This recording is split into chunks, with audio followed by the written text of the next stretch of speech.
একদিকে route march চলছে, IPS কে দেখলেন আপনারা, যোগী রাজ্য থেকে এসেছেন, অন্যদিকে তার জন্যই বিক্ষোভ চলছে। আর তার পাশাপাশি শেষ মুহূর্তের প্রস্তুতি কিন্তু ভোটের জন্য একেবারে তুঙ্গে উঠেছে।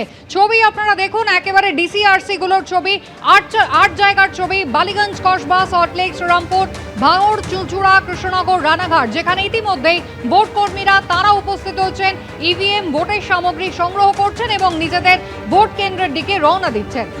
আগামীকাল রাজ্যে দ্বিতীয় এবং শেষ দফার নির্বাচন, আর তার আগে একেবারে প্রস্তুতি চূড়ান্ত পর্যায়ে।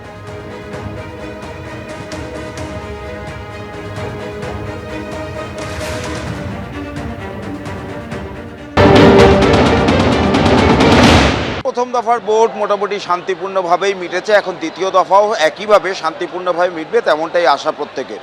কাল সকাল 7টা থেকেই ভোট গ্রহণ শুরু, আর সেই ভোট গ্রহণের জন্য যাবতীয় যা সরঞ্জাম সেগুলোই সংগ্রহ করতে এই মুহূর্তে ভোটকর্মীরা রানাঘাট কলেজে এসছে। আমি যেখানে রয়েছি এটা নদিয়া জেলার রানাঘাট কলেজ, আর এখানে শান্তিপুর বিধানসভা কেন্দ্র, রানাঘাট উত্তর পূর্ব বিধানসভা কেন্দ্র এবং রানাঘাট উত্তর পশ্চিম বিধানসভা কেন্দ্র, এই তিনটি কেন্দ্রে ডিসিআরসি করা হয়েছে এবং প্রচুর সংখ্যক ভোটকর্মী তারা সকাল থেকেই কিন্তু এখানে ভিড় করেছেন।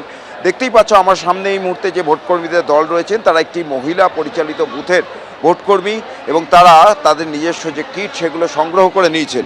একটু তাদের সঙ্গে কথা বলবো। এখানে তো অনেক জিনিস দেখছি আপনারা সবই নিয়ে নিয়েছেন, আর এখানে লাইটও দেখা যাচ্ছে। এই সমস্ত কি কি দিয়েছে? এখানে আমাদের ভোটের কাগজপত্র সমস্ত যত ফর্ম আছে সেগুলো ফিল আপ করে দিতে হবে, সেগুলো দিয়েছে। প্লাস আমাদের এক্সট্রা ফিমেল যেহেতু বুথ, সেহেতু ফিমেল হেলথ প্রোটেকশনের জন্য কিছু আমাদের এক্সট্রা মেডিসিন দিয়েছে, আর সমস্ত রকম সিল টিল দিয়েছে। আর এখানে সমস্ত ফর্মের এনভেলাপগুলো দিয়েছে, এগুলো খুলে খুলে এখন দেখছি।